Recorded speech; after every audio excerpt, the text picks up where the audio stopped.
NFL Daily is presented by Magic Spoon. You get $5 off your first order, whether it's one box or maybe 4 or more, when you go to magicspoon.com/chat. That link, folks, will be in the comments section and in the description.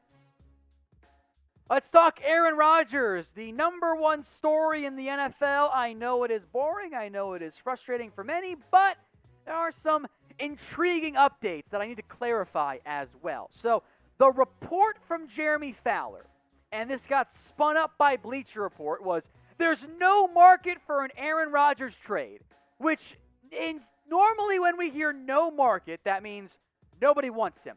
That's not what Jeremy Fowler said. There are several teams interested, several teams monitoring Aaron Rodgers, including the Denver Broncos. More on them in a second. But the Packers are telling teams, hey, we're not going to trade Aaron Rodgers. Yeah, he may or may not show up for camp, but he's our guy. We're not trading him. And because of that, that's why there's no market. Not because teams don't want him, as Bleacher Report implied, but because the Packers don't want to trade him right now. Here's what else Fowler said on ESPN about the Broncos, specifically here as it relates to Aaron Rodgers. Quote, I'm told that from the Broncos' perspective that yes, they are monitoring Rodgers and whatever situation might be out there with quarterbacks, but they like their current setup. They like Drew Lock. I believe he's a different guy this year with his work ethic, and they like Teddy Bridgewater. They believe he can win games too. They'll look into Rodgers if he's available. He's not, so they're certainly not going to overreact right now. I think for Denver, and this is what Fowler's kind of saying here, it's Rodgers or the guys on the roster. Like, those are the options for the Denver Broncos. Right now, Drew Lock is the incumbent. He's the favorite to win this job. He was, I don't know, better, the same, worse, like not much of a difference in terms of 2020 versus 2019. Denver had a good winning stretch when he was the starter in 2019, and that was a good thing for the Denver Broncos. But he hasn't shown consistency in terms of being a franchise guy. Teddy Bridgewater, meanwhile, is at least a top-end backup. Like, that's what he is, more or less. I think in terms of reliability, stability, consistency, Bridgewater might be better in that area from Lock, but the upside is also probably a little bit more capped. Of course, if Denver could get Aaron Rodgers, then they're set. Like, he's their franchise guy for at least a couple years. Yes, he's old, but they'd be going all in and trying to win a Super Bowl with Aaron Rodgers, which I think certainly makes sense. So what do you guys think? What is the percent chance the Packers actually end up trading away Aaron Rodgers? Get your votes in for me in the comment section. The percent chance Green Bay ends up trading away Aaron Rodgers. We do have some updated odds for you guys, by the way, for Aaron Rodgers' Week 1 team. The Green Bay Packers, to the surprise of nobody, is the heavy favorite. Then it's the Denver Broncos. Then the Las Vegas Raiders. The Miami Dolphins next up. And then the Saints/Washington football team, both of them plus 1,100. Of the teams on this list, I still believe the Denver Broncos make the most sense. It's somewhat West Coast. Not that that really is West Coast, but it's more West than Green Bay is. They need a quarterback. The rest of the roster is certainly there. So I think if the Packers end up trading away Aaron Rodgers, which is not a guarantee, there is the possibility that they don't do it and they go in a different direction altogether, that they choose to keep the Packers choose to keep Aaron Rodgers. I think the reality is that Denver, simply put, makes the most sense for Aaron Rodgers. So it's not a guarantee that he gets traded, but I do think Denver makes the most sense for Rodgers, excuse me. Now, as mentioned, today's NFL Daily is presented by our friends over at Magic Spoon. MagicSpoon.com/chat. Use that URL and you'll get $5 off your first order. Now, this cereal tastes like the stuff that you grew up with. Tastes sugary, tastes delicious. However, it's actually very good for you. 13 grams of protein, 4 grams of net carbs, 0 sugar, and it tastes delicious. It's healthy, it's good for you.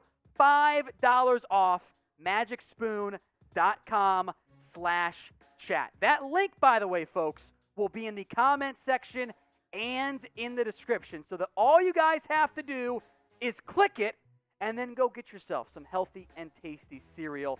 magicspoon.com/chat. Go get your box or 4 today at that URL, magicspoon.com/chat. Let's talk Richard Sherman and the Seattle Seahawks now, as my voice cracks to get things going. What a start. Anyway, ESPN reports that, hey, Richard Sherman, he's open to a reunion in Seattle. Now, the Seahawks appear to, I think, more or less be fine with the cornerback room right now. They are hoping to, let the young guys compete and then see what happens in terms of, does one of the young guys emerge? If not, well, then maybe they'll revisit the veteran cornerback market, which, of course, does include Richard Sherman. And I think it is a bit of a surprise that Sherman is still unsigned. That's not what I would have expected. Now, here's what Jeremy Fowler had to say about Richard Sherman. Quote, "I am told that this is not off the table, that Sherman is still open to returning to the Legion of Boom, or what remains of it. He makes a home on the West Coast, still has a home in Seattle. Most people think he'd like to still play on the West Coast, and Seattle needs cornerback help." Fowler continued, "Nothing's working right now, but maybe closer to training camp, something could shake out. Seattle needs to figure out the Jamal Adams money allocation before they take resources elsewhere.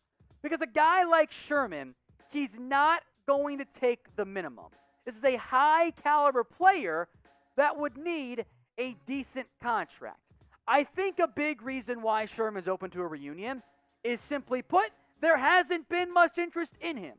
As for Seattle, meanwhile, with where they're at in their cornerback room, on the surface, this, I think, would very clearly be a need. DJ Reed, Ahkello Witherspoon, Pierre Desir, Trey Flowers, Trey Brown, Demarius Randall competing for an outside starting cornerback role. Reed was impressive last year, but there is no number one guy. Some youth and some inexperience, and overall just not great play. Seattle, though, did already pay Ahkello Witherspoon. And as long as he looks good, I think Seattle wants to give him a chance to start, because maybe they think he can develop into the more consistent, better version that we saw in flashes in San Francisco. The consistency, of course, has not yet been there for Witherspoon. Now, Seattle were among the teams linked to Richard Sherman, at least initially, with public comments by Sherman, because he's more or less updated. The Raiders, Jets, Niners, Saints, Seattle. Here's the problem. The Raiders are out. They signed Casey Hayward. If the Niners wanted Sherman back, he'd be back already, and he's not, so I don't think that's the outcome there. The Saints could make some sense, but he's hyped up. Sherman has Paulson Adebo.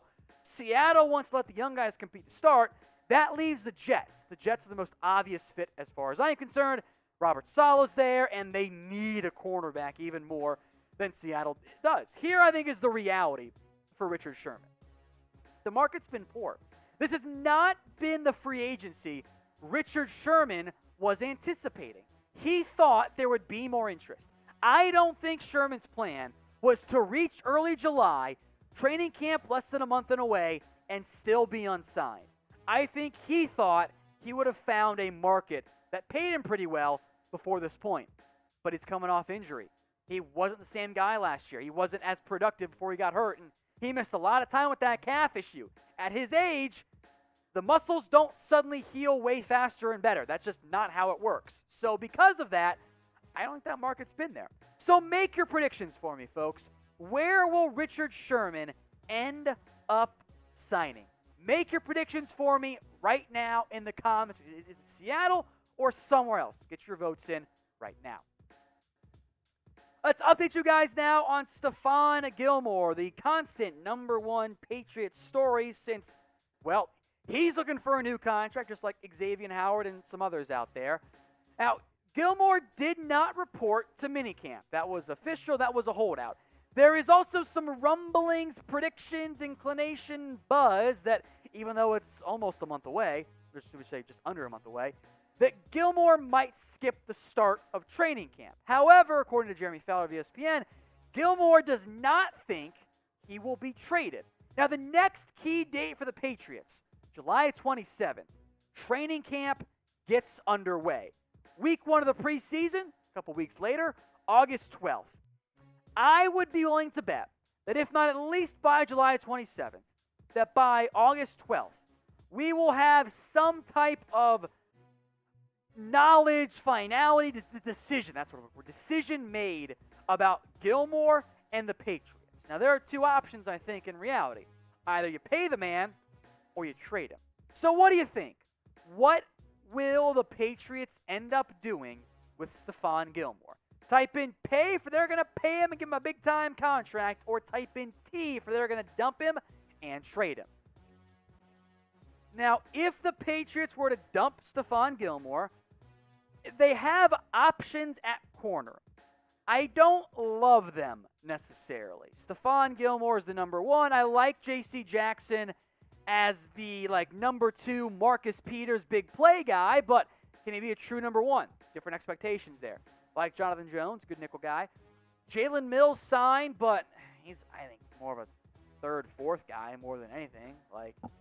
Joe Juwan Williams is a 2nd-round pick, and he's been, frankly, a bust so far in his NFL career. So the Patriots, if they want to win games right now, they're better if they have Stephon Gilmore. Now, paying him and just how much they're going to pay him is not clear. The Patriots found an unreal value with what they got, what they paid Gilmore versus what they got out of him. Now, I don't know if Gilmore, as he's now on the wrong side of 30, is truly the same guy going forward. And from a money perspective, I don't think he could get $20 million a year. I think that's just too much. So I think Darius Slay, though, is a much better comparison. $17 million per year, top 4 cornerback money, gets you locked up for another 3 or 4 years. Makes some sense there. Now, there is this side, that Belichick in the past has been willing to trade a player a year too early than a year too late. And Gilmore is coming off a lesser season. Now, injuries played a part in that, but everything went the wrong direction. Higher completion percentage, more yards per target, more touchdowns, fewer pass breakups, 1 interception. Because of that, fair to wonder if maybe we've seen the best out of Gilmore, or if last year was just an aberration and he'll bounce back next season. We keep you guys covered here on the NFL at Chat Sports. The news, the rumors, the trades, all of it. We got videos coming out every single day, and more often than not, multiple times a day. So if you want constant NFL updates, hit that big red button and subscribe today. Let's head now to another free agent, David DeCastro. Could he go to the Cincinnati Bengals? This idea floated out by Bleacher Report. I don't always like the Bleacher Report ideas, but this one I do like.